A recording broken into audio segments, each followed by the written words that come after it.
Assalamualaikum warahmatullahi wabarakatuh. Perkenalkan, nama saya Muhammad Rizky Gupron. Saya mahasiswa Universitas Pancasakti Bekasi, Fakultas Ekonomi dan Bisnis, Program Studi Manajemen.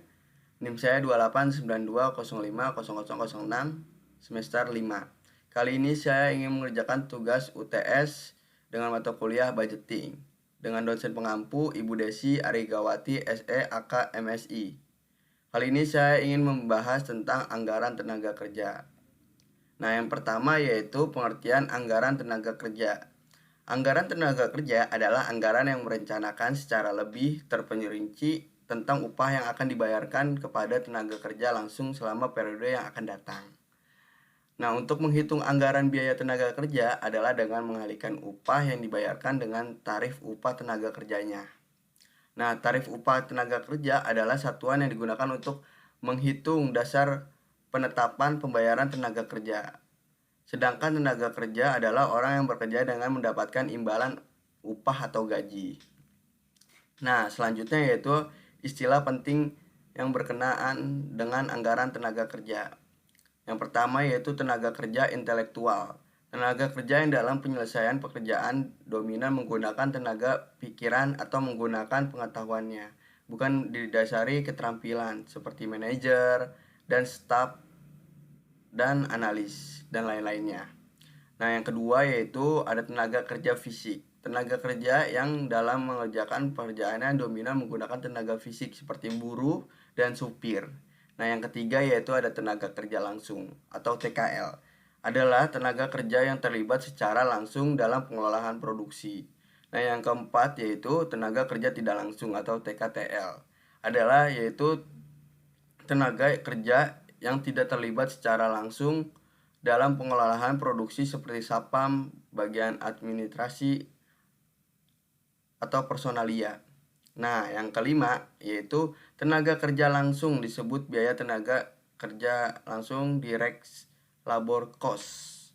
Nah, yang keenam itu upah tenaga kerja tidak langsung disebut biaya tenaga kerja tidak langsung atau indirect cost, unsur biaya overhead pabrik atau BOP. Nah, selanjutnya yaitu manfaat anggaran tenaga kerja. Manfaat anggaran tenaga kerja bagi perusahaan adalah untuk mengetahui penggunaan tenaga kerja secara lebih efisien, terus dapat mengatur biaya tenaga kerja secara lebih efisien. Nah, yang ketiga dapat menghitung harga pokok secara tepat.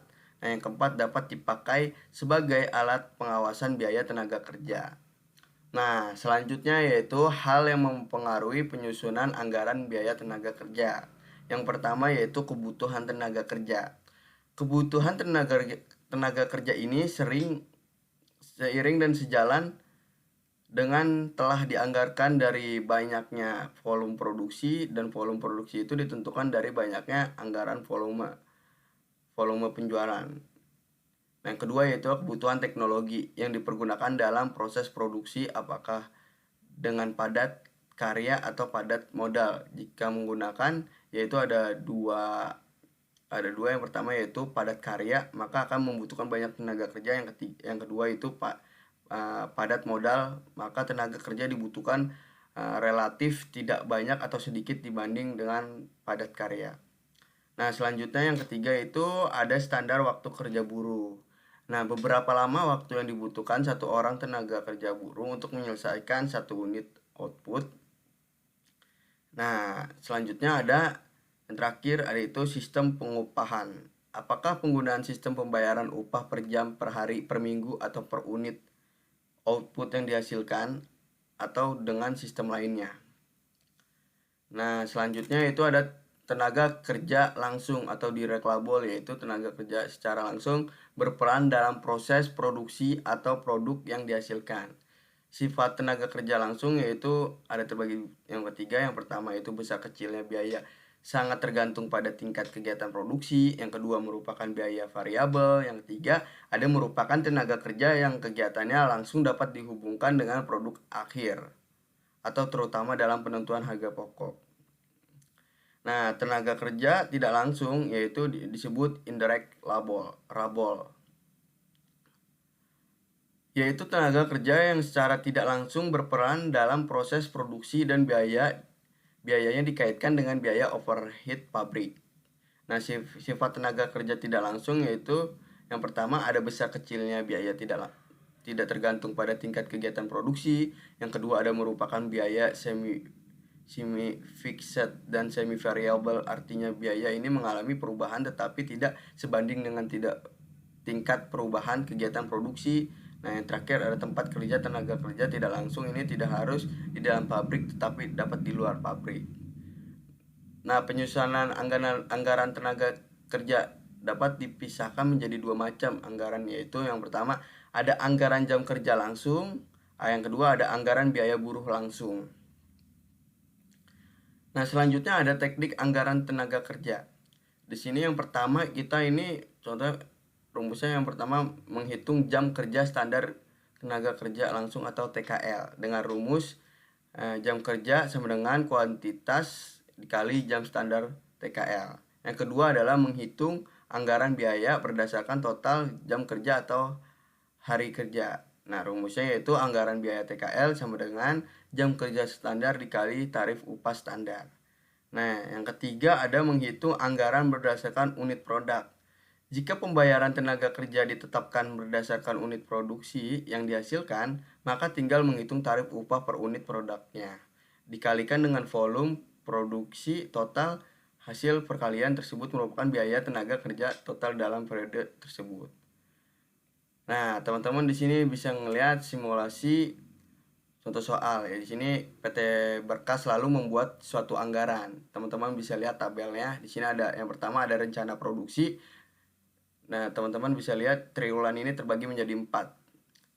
Nah, triwulan pertama yaitu dengan jumlah 11.000, triwulan kedua dengan jumlah 12.000, triwulan ketiga dengan jumlah 13.000, triwulan keempat dengan jumlah 14.000. Nah, yang kedua ada rencana jam dan tingkat upah atau jam TKL. Di sini ada terbagi departemen A dan B. Departemen A ini dengan standar jam per unit produk yaitu 4,5 jam dengan tarifnya yaitu 35.000. Nah, departemen B standar jamnya yaitu 5,5 jam dengan tarifnya 40.000. Nah, di sini ada penyelesaiannya. Penyelesaian pertama yaitu anggaran jam kerja langsung. Teman-teman bisa ngelihat di sini tabel anggaran jam kerja langsung. Nah, di sini triwulannya terbagi menjadi 4 ya, teman-teman. Nah, yang pertama itu dengan triwulan produksinya itu 11.000. Departemen A itu standar jamnya 4,5 jam. Nah, jumlahnya 49.500. Ini 49.500 hasilnya dari mana? Nah, triwulan 1 ini menghasilkan kan 11.000 produksi dikalikan dengan standar jamnya nih 4,5 jam. Nah, hasil jumlahnya itu 49.500. Nah, sedangkan departemen B standar jamnya itu 5,5 jam. Triwulan 1 itu kan produksinya 11.000. Teman-teman kalikan dengan standar jam departemen B-nya itu 5,5 jam. Nah, hasilnya 60.500. Nah, 40 dari total departemen A yaitu jumlahnya 49.500. Nah, departemen B hasilnya 60.500 ditambah. Nah, ini jumlahnya 110.000 rupiah. Nah, yang kedua di sini ada triwulan kedua ya, guys. Di sini ada triwulan kedua dengan produksi 12.000, standar jamnya sama 4,5 jam dikalikan ini ya 12.000 dikalikan 4,5 jam hasilnya 54.000. Nah, yang departemen B sama triwulan 2 dengan produksi 12.000 dikali standar jamnya 5,5 jam hasilnya 66.000. Nah, ini tinggal ditambahin jumlah departemen A dengan jumlah departemen B. Nah, hasilnya 120.000. Yang ketiga sama tinggal dikalikan saja 13.000. Ini produksinya 13.000 triwulan 3 dengan standar jamnya 4,5 jam, hasilnya 58.500. ini teman-teman bisa kalikan aja ya. Nah, departemen B itu sama saja. Teman-teman bisa kalikan 13.000 dan produksinya 13.000 dikalikan dengan standar jamnya. Nah, hasilnya itu 71.500. Jadi 58.500 ditambah 71.500 hasilnya Rp130.000. Nah, di sini ada triwulan keempat dengan produksi 14.000. Dengan produksi 14.000, nah departemen A menghasilkan 63.000. Ini tinggal kalikan aja ya, 14.000 unit produksi dikalikan standar jamnya 4,5 jam, hasilnya 63.000. Nah, di sini departemen B sama hasilnya itu 77.000. Teman-teman bisa kalikan saja 14.000 dikalikan standar jam departemen B-nya itu 5,5 jam, hasilnya 77.000. Nah, 63.000 departemen A yang triwulan yang keempat itu ditambah 77.000, hasilnya 140.000. Nah, di sini bisa teman-teman bisa lihat totalnya. Ini total produksinya. Jadi selama triwulan 1 2 3 4 totalnya yaitu 50.000. Nah, di sini teman-teman bisa lihat jumlah departemen A dengan standar 4,5 jam yaitu 225.000. Nah, di sini departemen B dengan totalnya yaitu 275. Nah, di sini teman-teman bisa lihat jumlahnya. Dari jumlah triwulan 1 2 3 4 totalnya Rp500.000. Teman-teman bisa lihat ya. Jadi teman-teman tinggal kalikan saja. Kalau departemen A kalikan dari produksi dikalikan standar jamnya ya. Nah, departemen B sama dikalikan hasilnya jumlahnya sini. Jadi tinggal kalikan saja ya teman-teman. Nah, selanjutnya kita di sini ada anggaran biaya tenaga kerja langsung.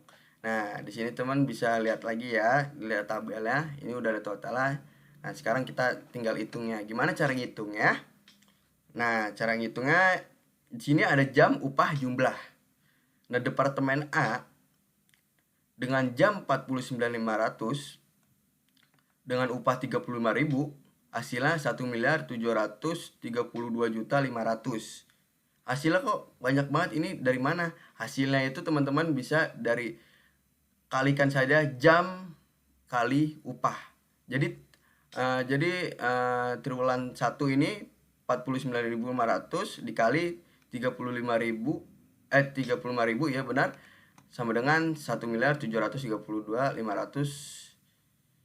Nah, yang departemen B sebaliknya, teman-teman bisa enggak sebaliknya, ini sama aja.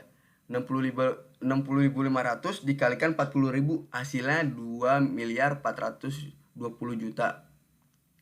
Nah, kalau ditotalin dari departemen A, departemen B triwulan 1 itu menghasilkan totalnya 4.152.500. Nah, yang selanjutnya itu adalah triwulan kedua. Triwulan kedua dengan jam 54.000 dikali 35.000 hasilnya 1.890.000.000. Nah, sedangkan departemen B triwulan keduanya itu dengan jam 66.000 dikali upahnya ini 40.000 sama dengan 2.540.000.000 rupiah. Nah, sama dengan teman-teman tinggal tambahkan aja nih triwulan keduanya nih dengan jumlahnya hasilnya departemen A, departemen B ditambah hasilnya 4.530. Nah, di sini selanjutnya ada triwulan yang ketiga dengan jamnya 500.